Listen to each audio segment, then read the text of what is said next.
সুপ্রভাত, নমস্কার জানিয়ে আজকে আবার একটা নতুন দিন শুরু করলাম। নতুন দিনে নতুন সকালে আবার তোমাদের সামনে একটা সুন্দর নতুন ভ্লগ নিয়ে চলে আসলাম। আমার ঘরে বাইরে লাইফস্টাইলে তোমাদের সবাইকে স্বাগত জানাচ্ছি। তোমরা এসো, দেখো সারাদিন আমি কি করছি। আশা করছি তোমরা নিশ্চয়ই ভীষণ ভালো আছো, আর আমিও ভীষণ ভালো আছি। আজকে সকালে আমি একটু বাইরে এসেছি, এখন কিছুদিন ধরে একটু বাইরে আসছি। গাছগুলো আছে, সেই ফুল গাছগুলোর টানে কতটুকু কি ফুল ফুটলো সেই টানে।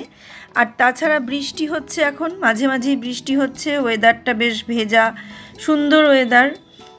গরমটাও অত নেই, যে গুমসানি যে গরম সেটাও নেই, অনেকটা কম। সেই কারণে এখন একটু বাইরে আসছি, অসুবিধে হচ্ছে না বাইরে আসলে। তা আমি বাইরে গেলাম, বাইরেটা দেখলাম, কাচতে দেওয়া হয়েছে, সেগুলো তোমাদের সঙ্গে শেয়ার করলাম, করে আবার ঘরে চলে আসলাম। ঘরে এসে ফ্রিজগুলো মুছতে শুরু করেছি। তা ফ্রিজের ভেতরটা নয়, ভেতরটা খুব একটা নোংরা হয় না, বেশিরভাগ ভেতরটাই নোংরা হয়, কিন্তু আমার অতটা ভেতর নোংরা হয় না। তার কারণ ভেতরটা আমি মাঝে মাঝেই যখনই যে সেলফটা ফাঁকা হয়ে যায়, খাবার বের করে নিই, প্রতিদিনই প্রায় সেলফ মোছা হয়ে যায়। সেলফটা মোছা হয়ে যায় বলে সেলফগুলো অত নোংরা থাকে না। বেশিরভাগ নোংরা থাকে যেটা, সেটা হচ্ছে সবজির বাস্কেটটা, ওইটাই আমার বেশি নোংরা থাকে। তাছাড়া অন্য কোনো বক্স অত নোংরা হয় না, সেই কারণে ভেতর খুব বেশি পরিষ্কার করতে হয় না। তাই বাইরেটাই এখন আমি তোমাদের পরিষ্কার করছি বলে তোমাদের সঙ্গে শেয়ার করলাম। প্রথমে বড় ফ্রিজটা পরিষ্কার করে নিয়ে তারপর ছোট ফ্রিজটা করলাম। বড় ফ্রিজ যেটা দেখছো, এটার মধ্যে আমাদের আমিষ খাবার থাকে, মাছ মাংস পেঁয়াজ রসুন সমস্ত খাবার এটাতে থাকে। আর ছোট ফ্রিজটা যেটা দেখছো, এটাতে পুরোটাই নিরামিষ থাকে। কোনো ভাত টাত এই ধরনের কিছু খাবার বা পায়েস এই ধরনের কোনো খাবার ছোট ফ্রিজে থাকে না। কারণ ছোটো ফ্রিজটাই আমি ঠাকুরের সমস্ত কিছু রাখি, ফুল থেকে শুরু করে মিষ্টি ফল যা নিয়ে আসে, দুধ দই সমস্ত কিছু আমাদের ছোট ফ্রিজে থাকে। সেই কারণে যে ধরনের খাবারগুলো নিরামিষ, একদম নিরামিষ বাসনে থাকে, সেইগুলোই আমি ছোট ফ্রিজটাতে রাখি। তাই নোংরা বেশি হয় বড় ফ্রিজটার বাইরেটা, কারণ পাল্লাটা ধরে ধরে খোলা হয় যখন, তখন সবসময় হাতটা ধুলেও মোছা হয় না, ওই হাতেই হয়তো পাল্লাটা, ভেজা হাতেই পাল্লাটা খুলে ফেলি, সেই কারণে বেশি। আর এই বড় ফ্রিজের কোনো হ্যান্ডেল নেই, ধরার যে হ্যান্ডেলটা থাকলে কতটা সুবিধে হয়, হ্যান্ডেলটা ধরে খোলা যায়, কিন্তু যেহেতু বড় ফ্রিজটার কোনো হ্যান্ডেল নেই, তাই পাল্লার ওই মাথাটা ধরেই খুলতে হয়। তো ফ্রিজগুলো ভালো করে পরিষ্কার করে নিয়ে তারপর আমি ভেতরে আসলাম এই সমস্ত কাজগুলো করতে। তোমাদের বলেছিলাম যে সংসারে অনেক রকম কাজ থাকে যেগুলো মেয়েদেরই করতে হয়, এই বাড়ির গৃহবধূ যারা আমাদের মতো মহিলা তাদেরই করতে হয়। আমার মনে হয় যারা চাকরি বাকরি করে তাদেরও অনেক কাজই করতে হয় বাড়ির, একদম যে করতে হয় না কাজ তা নয়, চাকরি করলেও ঘরের কাজ করতে হয়। আর পরিষ্কার পরিচ্ছন্ন গোছানো এটা নিজের রুচির ওপর নির্ভর করে, যে যেরকমভাবে থাকতে পছন্দ করে সে সেরকমভাবেই থাকে। আমার গুছিয়ে পরিষ্কার করে কাজ করতে খুব ভালো লাগে। রান্না যখন করি তখনও যে একদম চারিদিকে ছড়িয়ে থাকলেও আমার রান্না করতে ভালো লাগে না, গুছিয়ে করারই চেষ্টা করি। তাছাড়া আর একটা ব্যাপার হচ্ছে, জায়গাও খুব ছোট, কিচেনটা এতটাই ছোট যে যদি ছড়িয়ে রেখে রান্না করা হয় তাহলে সে জায়গায় সেই পরিমাণ পাওয়া যায় না। সেই কারণে ওইভাবেই করা হয় আর কি, গুছিয়ে নিয়েই রান্নাটা করা হয়। আর তারপরে তো গোছানো আছেই, প্রচুর কাজ থাকে রান্নাঘরে যেগুলো মেয়েদেরই করতে হয়। আর আমরা যখন কাজ করতে করতে হাঁপিয়ে যাই তখন বলি জীবনটা আমাদের এইভাবেই চলে গেল, এরকম বলি। কিন্তু যখন কাজ করার পর এসির তলায় এসে শুয়ে থাকি, যখন রান্না করতে গিয়ে খড়ির উনুনে রান্না না করে গ্যাসে রান্না করি, তখন কিন্তু আমরা একবারও বলি না আমরা কি আরামে কাজ করছি, খুব ভালো কিছু করছি, এরকম বলি না। খারাপ দিকটা কঠিন দিকটা নিতে আমাদের যতটা কষ্ট হয়, যেটা বারবার মুখ দিয়ে বেরোয়, কিন্তু ভালো সহজ দিকটা নিতে আমাদের ততটা কষ্ট হয় না, খুব সহজেই আমরা সেগুলো নিয়ে ফেলি। সেই কারণে আমাদের সেই ভালো দিকটা বারবার মুখ দিয়ে বেরোয় না। আর ভাবো, আজ যদি আমি চাকরি করতাম তবুও আমার বলা সাজতো যে আমি এগুলো সহ্য করছি বা এগুলো মেনে নিচ্ছি, এত কিছু করার পরও মেনে নিচ্ছি, সংসারের জন্য এতটা দিচ্ছি তবুও আমি সব কিছু মেনে নিচ্ছি। না, সংসারটা আমার একার না, সংসারটা আমাদের দুজনের। সেখানে দুজনে মিলিয়ে মিশিয়ে সংসার করছি। সে যদি এতগুলো টাকা ইনকাম করে এত জিনিস এনে দিয়ে বাড়িতে আমার ভোগের জন্য এনে দিয়ে আমি ভোগ করছি, সেই কারণে সে এনে দিয়েও যদি তার মুখ থেকে একটা কথাও না বেরোয়, তাহলে আমার কেন মুখ দিয়ে বেরোবে বলো? মানে আমার বলতে আমাদের মতো মহিলাদের, যারা গৃহবধূ, এক পয়সাও ইনকাম করি না, তাদের মতন মহিলাদের কেন মুখ দিয়ে বেরোবে যে আমি সহ্য করতে পারছি না, সব কিছু মেনে নিতে হবে মেয়েদের? না, মেয়েরা কিছুই মানে না। বিশেষ করে আমাদের মতো গৃহবধূ যারা, তারা কিচ্ছু মানে না। পুরুষরা তার থেকে অনেক বেশি মানে। তারা এত কিছু করার পরও মেয়েদের যে হারে অত্যাচার সহ্য করে, বিশেষ করে আমি যা বলছি, আমার মনে হয় আমাদের মতো গৃহবধূ যারা আছে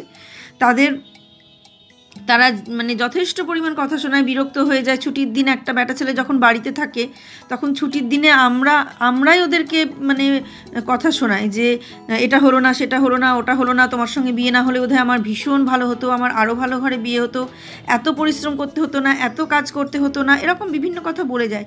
কিন্তু একবারও কি নিজের দিকে তাকিয়ে দেখি যে আমি কি করছি, আমি কি দিচ্ছি, আমি কি পরিশ্রম করছি কি না, সে আমার জন্য কতটা করছে, আমি তার জন্য কতটা করছি? না, একবারও দেখি না। এই যে ঘরের কাজগুলো করছি, এই কাজগুলো খুব অনায়াসে করা যায়, কিন্তু খুব অনায়াসে করা যায়। ঘরে থাকলে ঘরের কাজ এমনিতেই করা যায়, সে তুমি যেখানেই থাকো না কেন। তুমি যদি কুঁড়ে ঘরে থাকো, সে কুঁড়ে ঘরটাকেও তুমি গুছিয়ে রাখতে পারবে। কিন্তু তুমি যেখানেই থাকো না কেন, সেগুলো সব করতে পারবে। আজকে যদি এই যে চাদরটা আমি পাচ্ছি, এই চাদরটা যদি সে কিনে না দিত, তাহলে আমি তো পারতাম না, আমার পরিশ্রম করার কোনো দরকার হতো না। তাহলে সে এনে দিচ্ছে বলেই আমি পরিশ্রম করার সুযোগটা পাচ্ছি, এটা মাথায় রাখতে হবে। কারণ আমরা তাদের কি দিচ্ছি? আমরা তাদের শুধু দুটো রান্না করে মুখের সামনে বেড়ে দিচ্ছি। আর ঘর গুছিয়ে তুমি রাখলে রাখো, না রাখলে না রাখো, সে তো লোক দিয়েও করাতে পারবে। কিন্তু হ্যাঁ, সেক্ষেত্রে সেই ভালোবাসাটা থাকে না। লোক দিয়ে করালে সেই ভালোবাসাটা হয়তো থাকে না। আমি যতটা আমার সংসারের জন্য ভালোবেসে করব, এটা তো আমার সংসার। আমি এটা গুছানোর পর বারবার বলি, পরিশ্রম করার পর বারবার বলছি আমাকে এটা সহ্য করতে হচ্ছে, ওটা সহ্য করতে হচ্ছে। কিন্তু একটা পুরুষ মানুষ খুব খুব কম বলে যে আমাকে এটা সহ্য করতে হচ্ছে, এত টাকা তোমাদের সংসারে নিয়ে এসে ঢালছি, তাও তুমি কিছু করতে পারছো না, এইভাবে কথা শুনিয়ে যাচ্ছ। এই জিনিসটা পুরুষ মানুষ খুব কম বলে আমি দেখেছি। কিন্তু কোনো মহিলা যদি ইনকাম করে, আমার মনে হয় এটা বারবারই বলে। রাস্তাঘাটে দেখবে অনেক ব্যাটা ছেলে যখন রাস্তা দিয়ে যায়, মানে ট্রেনে বা বাসে যাচ্ছে, তারা কিন্তু সাধারণ গল্পই করে। ওই খেলার গল্প নাই, বাজেটের গল্প নাই, দাম যেভাবে বাজারে দাম বাড়ছে বা রাজনীতি, এই ধরনের গল্প তাদের হচ্ছে। আর কোনো মেয়ে যখন রাস্তায় বেরোয়, তখন তারা মানে ওই সংসারের গল্প, আর তার সঙ্গে করে স্বামী নিন্দে বা এই রকম, মানে যে স্বামীর সঙ্গে সে থাকছে তারই নিন্দে সমানে করে যাচ্ছে, এই করলো সেই করলো, এই না দিলে চলে না, ওই না দিলে চলে না, এই না হলে হয় না। কিন্তু একটা পুরুষ মানুষ কখনো তার স্ত্রীর কথা, স্ত্রীর খারাপ দিকটার কথা বাইরে অন্যান্য বন্ধুদের সঙ্গে আলোচনা করে বলে আমার মনে হয় না। এটা খুব কম, করলেও খুবই কম, মানে গুণে বলা যাবে। মেয়েরা যতটা বলে, ছেলেরা ততটা বলে না। ছেলেরা সংসারের দিকটা অতটা মানে ঘাঁটিয়েই দেখে না। আজ আমি যদি ইনকাম করতাম এতগুলো টাকা, তাহলে বোধহয় আমার মুখ দিয়ে আরও অনেক কথা বেরোতো। কিন্তু ওরা এতগুলো টাকা ইনকাম করে নিয়ে এসে সংসারে ঢেলে দিয়ে তারপরেও আমাদের কত রকম অত্যাচার সহ্য করে যাচ্ছে। এগুলো একটু ভাবলে পরে আর মনে হবে না যে আমি মেয়ে হয়ে অনেক কিছু সহ্য করছি। না, আমি যা সহ্য করছি তার দ্বিগুণ কষ্ট সহ্য করছে তারা। রাস্তাঘাটে বেরোনো, যে কোনো পরিশ্রম করা, সব কিছু তারা বেশি করে। আমি ঘরে কতটুকু পরিশ্রম করি, তারপর যখন হাঁপিয়ে যাচ্ছি গিয়ে এসিটা চালিয়ে দিয়ে বসে পড়ছি, আর তারা কিনে দিয়েও বসতে পারছে না, মানে সেই সুখটা ভোগ করতে পারছে না, সেই আরামটা ভোগ করতে পারছে না। সেই আরামটা কিন্তু আমিই ভোগ করছি। তাই সহ্য করা না করা নিজের মানসিক ব্যাপার, এটাকে সহ্য বলে না। এটা ভালোবেসেই আমরা করি আমাদের সংসারের জন্য। আমাদের যে কাজগুলো থাকে, সেই কাজগুলো আমরা ভালোবেসেই করি, যথেষ্ট ভালোবেসে। আর এই কাজগুলোর প্রতি ভালোবাসা না থাকলে আমরা কখনোই করতে পারতাম না। ভালোবাসা আছে বলেই করতে পারি, আর আমরা এটাকে পুরো নিজের ভাবি বলেই করতে পারি। নিজের সংসার, আমার সংসার, সবসময় এটাই ভাবি, এটা ভাবি বলেই করতে পারি। কিন্তু এটা যদি না ভাবতাম তাহলে পারতাম না।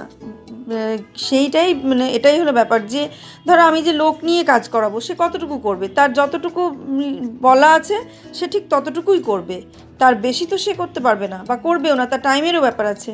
কিন্তু আমি কি করব, আমি সেই সময়টা দেখব না, আমি কোনো কিছুই দেখব না, আমি যতটুকুতে ভালো লাগবে আমার ঘরটা, যতটাতে আমার ঘর পরিষ্কার থাকবে আমি ঠিক ততটাই করব। তা এটাই হলো ব্যাপার, ভালোবেসেই কাজ করি। দেখো কাজ করতে করতে অনেকটা কাজ আমার হয়ে গেল। সোফাটা কভারটা তুলে ফেললাম। এই কভারটা মানে এখানে বসা হয় না তো বাইরে, এখন অতিরিক্ত গরম, বাইরে এতদিন বসা হয়েছিল না, সেই কারণে নোংরা হচ্ছিল বা কী হচ্ছিল সেটা অতটা খেয়াল করে দেখিও নি, বসছিলাম না বলে আর অতটা অসুবিধা হচ্ছিল না। তা এইটা বসে এখন বসা হচ্ছে, সেই কারণে আমি ওগুলো তুলে ফেললাম। তুলে সোফার কভার টভারগুলো আর ওই পাতা ছিল যেটা, ওটা হচ্ছে আমার খাট কাটা, তোমরা তো জানোই, পুরনো বন্ধুরা জানো, নতুন বন্ধুরা মনে হয় জানো না। পুরনো খাট, ওটা আমার বিয়েতে আমার বাবা ওই খাটটা দিয়েছিল, সেই খাটটা আমি না ফেলে ওটা কেটে ওইভাবে রেখে দিয়েছি। তা সেই খাটটাকে সাজিয়ে রেখেছি। তা ওই ওটার ওপরেও একটা কিছু পাতা থাকে, সেটা তুলে ওগুলো সমস্ত কাচতে দিয়েছিলাম, কারণ এখন একটু ঠান্ডা ঠান্ডা আছে, অতটা গরম নেই, ফ্যান চালিয়ে বসা যাচ্ছে। আর তাছাড়া তোমরা দেখলে আমি টিভিটা আমাদের সারানো হলো, যেহেতু টিভিটা সারানো হলো সেই কারণে একটু টিভি দেখার ইচ্ছেটাও হয়েছে। একদমই যে দেখতাম না টিভি, সেটার থেকে একটু টিভি দেখার নেশাটা হয়েছে, ভালো লাগছে টিভি দেখতে, ওখানে বসতে ভালো লাগছে, সেই কারণে আমরা একটু টিভিও দেখছি, বসছি, গল্প করছি। তাই দেখলাম যে তাহলে এটা কেচে ফেলার দরকার, না হলে ওখানে বসা যাবে না। ছোটো ছোটো ছোটো ছোটো পিঁপড়ে, লাল পিঁপড়ে ঘুরছে, তাই আমরা দেখলাম যে কেচে ফেলি, তাই কভারগুলো তুলে সমস্ত কাচতে দিয়ে দিলাম। আর এগুলো কেচে শুকিয়ে আবার পরের দিন সমস্ত কিছু পেতে নেব। আজকে তোমরা তোলা দেখলে, পরের দিন তোমরা পাতা দেখবে। তা আমার ব্লগগুলো দেখতে তোমাদের কেমন লাগছে তোমরা জানিও। আর এই দেখো টিভি ক্যাবিনেটটাও আমি মুছে নিয়েছি, আর একদম ওপরটা যেটা আমি হাত পাই না, আমার হাত তো অত দূর যায় না, সেই কারণে ওটা বুবাইয়ের বাবা মুছেছে, আমি মুছতে পারিনি, আমি হাত পাইনি বলে মুছতে পারিনি। বুবাইয়ের বাবা পরে আসলো বাড়িতে, তখনই চলে এসেছিলো। আমি বললাম যে এটুকু তো মুছতে হাত পাচ্ছি না, বলে রেখে দাও, আমি মুছে দেবো। তো ওইটুকু ও মুছে দিল, ওপরটুকু তাই দেয় ওপরে, এটা হয়তো বুঝতে পারে যে আমি হাত পাবো না। চেয়ারে উঠে মুছলে মোছা যায়, কিন্তু আমার চেয়ারে উঠে কাজ করতে খুব ভয় লাগে। একবার চেয়ারে উঠে ওরকম মুছতে গিয়ে আমি পড়ে গিয়েছিলাম, গিয়ে চেয়ারটা ভেঙে গিয়েছিল, মানে ফাইবারের চেয়ার ছিল, চেয়ারের পায়া দুটো পুরো ভেঙে গিয়েছিল। সেই কারণে আমি ওই চেয়ারে উঠে কাজ করতে ভীষণ ভয় পাই, তবুও প্রয়োজনে করতেও হয়, কিছু করার থাকে না যখন, তো সেই কারণে করতে হয় কোনো কোনো সময়। তো এখন যখন আমার করার মানে উপায় আছে, সেই কারণে আমি আর করলাম না। তা আজকে এইগুলো করে নিলাম, সামনের দিন ডাইনিং টেবিলটা কিভাবে কি করব দেখা যাক, ওটা একটু পরিষ্কার করতে হবে, ওটাতে মানে ঢাকনাটা চেঞ্জ করতে হবে, অনেক দিন ধরে ঢাকনাটা পাতা আছে। তারপরে ফুলদানিগুলোও অনেক দিন ধরে রাখা আছে, একই জিনিস অনেক দিন ধরে থাকলে দেখতে ভালো লাগে না। আমাদের এইটুকু নিয়েই তো বাস করা, আমরা না ঘর থেকে বেরোচ্ছি, না বাইরে কারোর বাড়ি গিয়ে বসছি, না আশেপাশে যাচ্ছি, আমাদের ওই হয়তো বিকেলে কোনো সময় একটু বেরোই বা কিছু, তো সেটাতে তো আর সেরকমভাবে মানসিক শান্তি আসে না। তা এই সমস্ত কাজগুলো করি, আর ঘরের জিনিস এটা এদিক থেকে ওদিকে, ওদিক থেকে সেদিকে করে দেখতে চোখে ভালো লাগা, এইগুলোর মধ্যে দিয়েই আমরা আনন্দটা খুঁজে নিই, মনের যে আনন্দটা সেটা খুঁজে নিই। তা সেই কারণেই আজ মঙ্গলবার সকাল থেকে দেখলে আমি কি করলাম, আজকে শুধু মোছামুছি এই সমস্তগুলো দিয়ে শুরু করেছি দিনটা, আর এইভাবেই কাটবে, মোছা পরিষ্কার এইগুলো দিয়েই কাটবে আজকের দিনটা। তা সকাল থেকে মোটামুটি যেগুলো করলাম সেগুলো তোমাদের সঙ্গে শেয়ার করলাম। আর এখন একটু বসেছি চা নিয়ে, ওদিকে মাসি আছে, আমিও আছি, মাসিও আছে, দুজনেই চা খাচ্ছি, তোমাদের পরে দেখিয়ে দিচ্ছি, মাসিও চা খাচ্ছে, আমিও চা খাচ্ছি। আর চা নিয়ে বসেছি, এই যে চা আর একটা ক্রিম চেকার বিস্কুট, মোটামুটি যা খাবার সেগুলো সকালে যেগুলো খাবার আমার সেগুলো খাওয়া হয়ে গেছে। আর দেখলে এটুকু মোছামুছি করলাম, অনেকদিন মোছা হয়নি। তাহলে এবার সারাদিন আরো কি করি সেগুলো দেখতে থাকো, চাটা খেয়ে নি তাহলে। এই দেখো মাসিকেও দেখিয়ে দিলাম চা হাতে, চা হাতে নিয়ে চা খাচ্ছে, আর আমিও চা খাবো একসঙ্গে, আমরা দুজনে মিলে এরকম টাইমে একবার চা খাই, আমি অল্প করেই খাই, করি তো দিয়ে দেখা, আমার তো চায়ের নেশা জানোই তোমরা। দেখতে থাকো তাহলে। তো মোছামুছি তো হলো মোটামুটি, বললাম তো আমি উঁচুতে হাত পায়নাও করে দেয় ওগুলো, তো তো জানেই আর যে হাত আমি পাবো না, সেই হিসেবে তো সেরমভাবে কিছু বলে না। আর কোনো কোনো দিন তো নিজেকে করতেও হয়, তখন করতে হয়, বাধ্য হয়ে, কিছু করার থাকে না। তারপরে এটা দেখছো আমার পার্লারের চেয়ার, মানে পার্লারের আর একটা জিনিসই আছে, শ্যাম্পু স্টেশন, তাছাড়া বাকিগুলো সমস্ত বিক্রি করে দিয়েছি। আর এই শ্যাম্পু স্টেশনটার এই চেয়ারটাই একমাত্র আছে। তা এই চেয়ারটা আমি স্মৃতি বলে রেখে দিয়েছি, আর শ্যাম্পু স্টেশনটা আমি বিক্রি করে দেবো ঠিক করেছি, কিন্তু বিক্রিটা মানে ওটা তো আমাকে কাউকে দেখাতে হবে, এমনভাবে প্যাকিং করে রেখে দিয়েছে, সেই প্যাকিং তো খোলা যাচ্ছে না, সেই জন্য শ্যাম্পু স্টেশনটা ব্যবহার তো করা যাবেই না, জায়গা নেই। আর সেই কারণে শ্যাম্পু স্টেশনটা মানে খুলছেও না প্যাকিংটা। এবার প্যাকিংটা খুলবে, তারপর তার ছবি দেখব, ছবি টবি তুলে তারপর OLX দিতে হবে, আর নাহলে পুরনো জিনিস ক্রয় বিক্রয় যেটা আছে সেখানে দিতে হবে। তো এই আর এই পার্লারের চেয়ারটাও মাঝে মাঝে মুছি, মানে রোদ মুছি না, এগুলো মাঝে মাঝে মোছা হয়। তা সে আবার অনেক দিন পরেই মুছলাম, সব চেঞ্জ করলাম, এর ঢাকনাটা চেঞ্জ করে, কারণ সাদা রঙের টাওয়াল আমার অনেকগুলো আছে, 4-5টা আছে। আমি যখন পার্লার ছিল সেই সময়ই আমি এইগুলো মানে এই টাওয়ালগুলো সমস্ত কিনেছিলাম। তা সেই টাওয়ালগুলো এখন রাখাই আছে, এক এক দিন এক একটা পাতা হয়, প্রতিদিন ওই সাদাগুলো যেদিনই চেঞ্জ করা হয় সাদাই আছে, সাদাটাই পেতে দিই, সাদাটা পাতলে দেখতে বেশি ভালো লাগে, পার্লারও সাদাই পাতা থাকতো, সেই কারণে সাদাই পেতে রাখি। তাই দেখো এখন এগুলো হলো, মোটামুটি এটা পরিষ্কার হলো। আর এর পেছন দিকের ওটা তুলে আবার লাগাতে গিয়ে আমার খুব খাটনি হয়েছে, প্রথমে তো লাগাতেই পারছিলাম না, ওটা আটকাতে পারছিলাম না, তারপর স্ক্রু দিয়ে সব খুললাম, মানে পুরোটা খুলে ফেলে, স্ক্রু দিয়ে সব খুলে ফেলে, তারপর স্প্রিংটা নষ্ট হয়ে গেছে ওটার, সেই স্প্রিংটা স্ক্রু দিয়ে সরিয়ে তারপর ওটাকে আটকালাম। আর স্প্রিংটা ঠিক করালে হয়, তাও তো ব্যবহার হয় না, ফালতু আর মানে স্প্রিং চেঞ্জ করেই বা কী করব। প্রথমে শুকনো কাপড় দিয়ে টিস্যু দিয়ে আগে মুছে নিলাম, তারপরে কলিন দিয়ে মুছছি। তো এইভাবে একে একে সমস্ত কিছু মানে প্রতিদিন মানে মুছে ফেললে একটা একটা করলে তাহলে সুবিধা হয়। কিচেনের যেমন একটা দিক আমি করলাম, ভাবলাম পুরোটাই একদিন করে ফেলবো, কিন্তু দেখো সেই পুরোটা হচ্ছে আর না। কবে যে করব, মানে চেয়ার ধরার লোক থাকতে হবে, ভিডিও ধরার লোক থাকতে হবে, একসঙ্গে দুজনকে থাকতে হবে, তবেই আমি ওটা করতে পারবো, না হলে অত উঁচুতে হাত দিয়ে করতে গিয়ে ট্রাইপড সেট করে ভিডিওটা করতে পারবো, কিন্তু চেয়ারটা যদি কেউ না ধরে, তখন আমি উঠে করতে গিয়ে চেয়ার থেকে যদি আবার পড়ে যায়, চেয়ার থেকে পড়ে যাওয়ার আমার তো একটা ভয় আছেই, বললাম একটু আগে, শুনলে যে চেয়ার থেকে আমি একবার পড়ে গিয়েছিলাম ওই পুরনো ফ্ল্যাটটাতে, পড়ে গিয়ে চেয়ারের পায়া তো ভেঙেই গিয়েছিল, আর তার সঙ্গে আমার একটু হাতেও লেগেছিল, সেই কারণে আমি চেয়ারে উঠে কাজ করতে ভীষণই ভয় পাই, আমি করতে পারি না চেয়ারে উঠে কাজ, মানে পারি না নয়, পারি কিন্তু ভয় পাই, যে মনে হয় আবার যদি পড়ে যায় কে ধরবে, এরকম ধরার থেকে বড় কথা, ধরো বেকায়দা পড়ে গেলাম কোথাও, হাত টাত ভেঙে গেল, তখন একটা কীরকম ব্যাপার। তো সেই কারণে আমি চেয়ারে উঠে কাজ করতে চাই না, আর যদি মজবুত চেয়ার হয় সেটা আলাদা কথা, এই সমস্ত ফাইবারের চেয়ারগুলোকে আমি খুব ভয় পাই।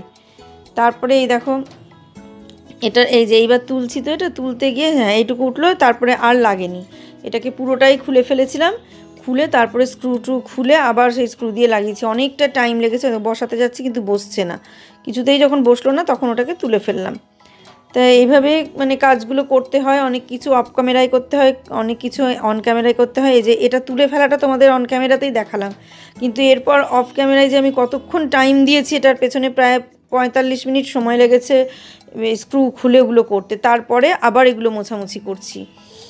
প্রথমে তো শুকনো দিয়ে মুছে নিলাম, নোংরা ছিল, অনেক কিছুই আজকে মুছলাম, এগুলো মুছলেছি, টিভিটা, তারপরে এগুলো মুছলাম, আর এই কম সময় লাগে, এগুলো নোংরা থাক বা না থাক, এগুলো করতে অনেকটা টাইম লাগে, সবাই কাজ করো, সবাই জানো যে কী পরিমাণ পরিশ্রম, তাই মানে মনে হচ্ছে যে কাজ নাই, কিন্তু কাজ যদি করতে শুরু করা যায়, করেই যেতে হবে, কাজের থেকে রেহাইও নেই, কাজ যেমন নেই তেমন কাজ থেকে রেহাইও নেই, কাজ করতে শুরু করলে করেই যেতে হবে। আবার যদি মনে করি যে কাজ করব না, বসে থাকবো, তাহলে সেটাও বসে থাকা যায়, তখন আর কোনো কিছুই চোখে পড়ে না, মানে চোখে পড়লেও আর মনে হয় না যে এটা করি ওটা করি সেটা করি, এরকম মনে হয় না।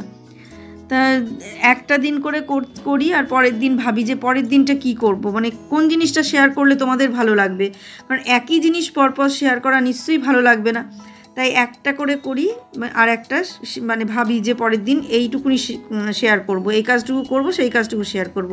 আজকে যেমন এটুকু শেয়ার করলাম এক দিকটা, আর একদিন হয়তো তারপরের দিন হয়তো দরজাটার যেগুলো মোছা কিংবা কিচেনের কোনো একটা ড্রয়ার পরিষ্কার করা, এরকমভাবে একটার পর একটা করবো। তাই দেখো দেখিয়ে দিলাম আমি কিভাবে এগুলো সমস্ত পরিষ্কার করেছি, গুছালাম, সব পেতে দিলাম, অন্য সমস্ত চাদর নিয়ে এসে পেতে দিলাম, এগুলো আবার পরের দিন তুলে অন্য কিছু পেতে দেবো। এই দেখো সমস্ত পরিষ্কার হয়ে গেছে, সব পরিষ্কার করে দিয়েছে, ওপরটুকু করে দিয়েছে, নিচটুকু আমি করলাম। দরজাটাও মুছেছি, ওটা তোমাদের সঙ্গে শেয়ার করিনি। আর দরজাটা গ্রিল লাগালো ওই দিনও মুছলাম, ওগুলো শেয়ার করিনি। এইবার মানে এখানেই আমি ব্লগটা শেষ করব অনেকক্ষণ পরে। এবার যেটা নিয়ে বসলাম, অনেক দিন ধরে এটা অ্যামাজনে এসেছে অনলাইনে, সেটা এখন তোমাদের সঙ্গে শেয়ার করব।